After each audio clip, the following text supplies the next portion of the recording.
તો મિત્રો મારી ફેમિલી હારે મારી ધર્મપત્ની હંગાત વિડીયો બનાવો શું ગુનો છે? બેન દીકરીની વાત કરે છે તો બેન શું તમે બેન દીકરીમાં નથી આવતા? અથવા તમે મારા પરિવાર હંગાત ટિપ્પણી કરો છો કે પરિવાર હંગાત વિડીયો બનાવે તો એવા સમાજની અંદર દીકરા છે કે બહુ નેગેટિવમાં જાહેરમાં ગાળો બોલે છે એ પરિવાર હંગાત તો તમે કોઈ દિવસ ટિપ્પણી કરી નથી. હવે મારા પરિવારના તમે 2-3 વિડીયો કે આવી રીતના તમે એ કહી શકો છો તો મારા પરિવારમાં મારા હગ્ગા ભાઈઓમાં રાગ છે, અમે ભેળા વિડીયો બનાવીએ છીએ એ તમને ના દેખાણા? મારા ઘરે જે હારા કાર્યનો જે પંખી ઘર કરેલું છે એ તમને ના દેખાણું? 3 પરિવારના જે મા બાપ વગરના છે એમને મકાન કરી આપ્યા એ વિડીયો તમને ના દેખાણા? તમને મને તો એ ખબર નથી કે તમે સમાજ સેવા માટે મિટિંગ કરો છો કે મારા પરિવાર માટે મિટિંગ કરો છો. જે જગ્યાએ મિટિંગ હોય એ જગ્યાએ મારા પરિવારના વિરોધમાં તમારા લોકોને ઉશ્કેરવાના, લોકોને અમારા વિરોધમાં વાતો કરવાની. કાલ ઉઠીને તો તમે એમ કહો કે આ બંને ભાઈઓને મારો. સત્તાનો ઉપયોગ સદઉપયોગ કરો, એનો દુરુપયોગ મત કરો. અને મને તો એ ખબર નથી પડતી કે બેન તમે આટલા નસીબદાર છો, આ હોદ્દો મળવો ને જે સાંસદ વાળો જેવા તેવા વ્યક્તિને નથી મળતો. એનો તમને આ હોદ્દો ડીજે વાળા હંગાર લડવા માટે મળ્યો છે કે ભુવાજી હંગાર લડવા માટે મળ્યો છે કે કલાકારો હંગાર લડવા માટે મળ્યો છે કે દશામાં હંગાર લડવા માટે મળ્યો છે? મને તો એ જ ખબર નથી પડતી. ભાજપના કાર્યકર્તા એટલા બધા સ્ટેજ ઉપર આવે છે, કેમ કોઈ વ્યક્તિ બોલતો નથી? વાત કરીએ તો તમે ન્યાય કરો તો હાસો કરો. તમારે એટલો બધો ન્યાય કરવાનો શોખ હોય તો તમે પોતે બંધારણ તોડી 10 દિવસ હતાઈ જો છો, પછી તમે ગોચા જડતા નથી. જે સમાજવાળા કોઈ બી આગેવાન તમારે ભેળા રહીને ખાવાનું, ભેળા રહીને દડ લેવાનો, એક જણા કંથી દડ લેવાનો, બીજા છોકરા સમાજ બહાર કાઢવાના. મેન મુદ્દાની વાત કરીએ કે તમે પંચાયત કેવી રીતે કરી. તમે કોઈ બી ના ઘરે જો છો અવસરની અંદર તો તમે ત્યાંથી 1.5 લાખ રૂપિયા લ્યો છો. અમે કોઈ બી ના ઘરે અવસરમાં જઈએ અમારા કુટુંબમાં ગાવા તો તમે અમને નાત બાર મૂકી દો છો. તો તમારે નાત બાર જવું જોઈએ. દડ તમારે કરવાનો, તોડ તમારે કરવાનો, બંધારણ તમારે તોડવાનો. સમાજને તો શું તમે એકદમ ગોડી સમજો છો? દોસ્તો ગબ્બર ઠાકોર અને ગેનીબેનનો ફૂલ અત્યારે વિરોધ ચાલી રહ્યો છે દોસ્તો.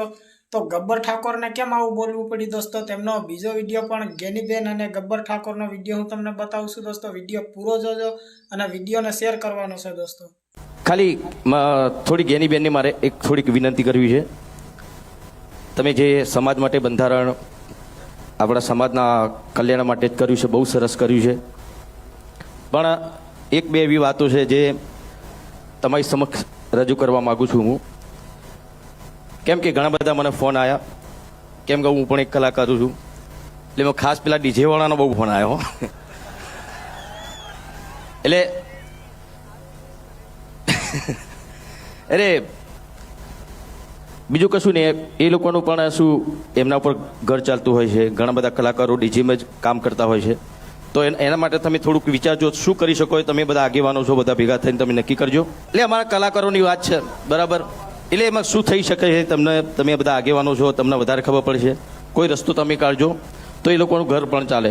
મારી પાસે વિક્રમભાઈએ માગણી મૂકી અને એમને વાત કરી કે બેન આ ડીજે વાળાની એમની માગણી છે એટલે હવે આ જે બંધારણ એ કોઈ ગેનીબેને નથી બનાવ્યું, સમગ્ર ઉત્તર ગુજરાતના 3 જિલ્લાઓએ સાથે મળીને બનાવ્યું છે. અને એ દિવસે એવી જાહેરાત કરી છે કે આના 1 વર્ષ પછી 4/1/2027 રોજ જ્યારે એને 1 વર્ષ પૂરું થાય અને એની ઉજવણી થાય એ ટાઈમે ચર્ચામાં મૂકીશું અને એમાં તમે પણ બધાએ આવજો. ચર્ચાના અંતે જે કાંઈ નિર્ણય લેવાનો થતો હશે એ આવતા વર્ષે થશે. પણ હાલ તો મેં કીધું એમ કે આ બજેટ પસાર થઈ ગયું છે એટલે હાલ એને કોઈ વિચારણામાં વ્યક્તિગત રીતે લઈ શકાય એવું નથી. હેલો, હા, તમારા મમ્મી ઓફ થઈ ગયા છે, તમે આવવાના છો? ના સાહેબ, હું નહીં આવી શકું. નહીં શકો? મારી તમને જાણ કરવાની ફરજ છે. અંતિમ સંસ્કાર માટે લઈ જઈએ છીએ. ના ના, વાંધો નહીં. તમારે જે થતું હોય કરી લો, વાંધો નહીં. પણ મતલબ અંતિમ સંસ્કારમાં ખાલી આવ્યા તો કદાચ એની આત્માને શાંતિ મળે મારા ભાઈ. ના, હું નહીં આવી શકું યાર, મારી બહુ મજબૂરી છે. મજબૂરીઓ છે એમ? કઈ વાંધો નહીં, ચલો. હા ને ભાઈ, દીકરા સાથે વાતચીત કર્યા બાદ અમને આશા હતી કે કદાચ દીકરી આવશે. દીકરીને પણ ફોન કર્યો, દીકરી શું કહી રહી છે એ પણ સાંભળો. તમારી મમ્મી ઓફ થઈ ગયા છે. ઓફ થઈ ગયા? તો આવવાના છો અંતિમ સંસ્કારમાં? ના બાપુ નહીં આવી. હા ને, તમારા ભાઈને બી જાણ કરી, એને બી ના પાડી. ના પાડી? એને મૂકવા કોણ આવ્યું છે બાપુ? એ છોકરો બનીને જ આવ્યો હતો ને, તો પછી એવું કીધું કે ડ્રાઈવર છે એવું કીધું હતું.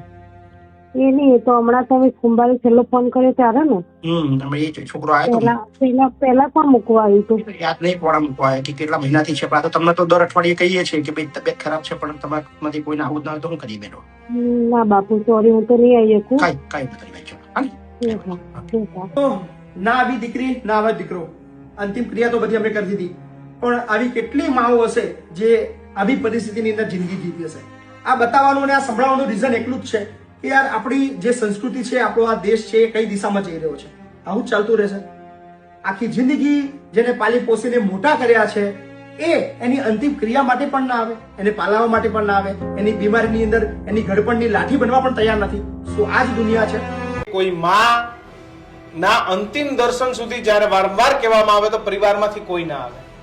કોઈ માણસનો અંતિમ શ્વાસ છે તો પછી એનાથી શું મિત્રતા કે શું દુશ્મનાવટ, અને એમાં જ્યારે માં હોય ત્યારે આ વસ્તુઓ વિચારવાની જ ના હોય.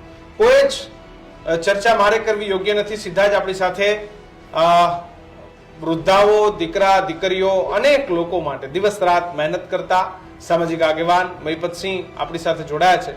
મહિપતસિંહ, કોઈ શબ્દ આમાં કદાચ અમે બોલીએ તો અમે કદાચ આ ઈશ્વરના પાપી થઈ જઈશું. ખરેખર શું ઘટના છે? કોઈ વ્યક્તિ જતું રહે પછી પણ આપણે આમ પણ રસ્તે જતા હોય ને કોઈ માણસના અંતિમ દર્શન હોય તો આપણે 2 મિનિટ ઊભા થઈને એને રિસ્પેક્ટ આપી દઈએ. અંદર ખબર નહીં કોણ છે, પણ એ છતાંય આપણે ઊભા રહી જાય છે. ખરેખર કિશનભાઈ, આ કિસ્સો કદાચ મારા માટે કોઈ પ્રથમ નથી અને છેલ્લો પણ નથી. હવે તો એવું કહેવાય કે આદત પડી ગઈ છે આવા કિસ્સાઓની, રોજ જોવાની આંખો નીચે. અને એટલા નજીકથી જોઉં છું કે મારું જે ઘર છે એ વૃદ્ધાશ્રમ જ છે. હું ત્યાં જ રહું છું જ્યાં એક વૃદ્ધાશ્રમની અંદર 300 વડીલો રહે છે, બીજો એક વૃદ્ધાશ્રમ છે અડધો કિલોમીટર, ત્યાં બીજા 300-400 છે. એ રૂમોની અંદર બાજુમાં જ મારી એક રૂમ છે. અને એમની વેદનાઓ, એમની વાતો, એમની જે જિંદગી, એમના જે સપનાઓ, તૂટેલા સપનાઓ, એ બધું જ સાંભળીને આજે મને પણ રડવું આવે. અને જેને કહેવાય ને કે આ પહેલો કિસ્સો નથી. મહિપતસિંહે અત્યાર સુધી 57 અંતિમ સંસ્કાર જાતે કર્યા. એ લોકોનો અધિકાર હતો, એ લોકોની ઈચ્છાઓ હતી વડીલોની કે મારો દીકરો છે, મારા 3 દીકરા છે, ખૂબ આગળ પડતા છે, લાખો રૂપિયાના બંગલા છે એમની પાસે, ગાડીઓ છે, બહુ કમાય છે, બહુ મોટું સમાજમાં એમનું નામ છે. પણ એમના સપના ત્યારે તૂટે છે કે જ્યારે એમની અંતિમ એ હોય છે કે હવે મારા દીકરાને બોલાવો, મારે મારા દીકરાને જોવો છે, મને મારા પરિવાર યાદ આવે છે, મારા પરિવાર સાથે મારે બેસવું છે. કદાચ હવે મારો ભગવાનના ઘરે જવાનો સમય થઈ ગયો છે. બાપુ તમે કંઈ પણ કરો, એમને બોલાવો, એમને ફોન કરો, એમના ઘરે ગાડી મોકલો, એ ચોક્કસથી આવશે. એમને કહેજો કે એમની બા કે એમના દાદા એમને યાદ કરે છે. અને અમે એટલા પ્રયત્નો પણ કરીએ છીએ, એમને સમજાવીએ છીએ કે યાર છેલ્લી ઈચ્છા છે, આવીને મળી લો. અમે તમને લઈ જવા માટે ફોન નથી કર્યો. તમારું જે વડીલ છે એ અમારા વૃદ્ધાશ્રમમાં જ રહેશે. અને ફક્ત 5-10 મિનિટ સમય કાઢીને આવીને ખાલી એમને મળી લો. બીજી કોઈ જ એમની ઈચ્છા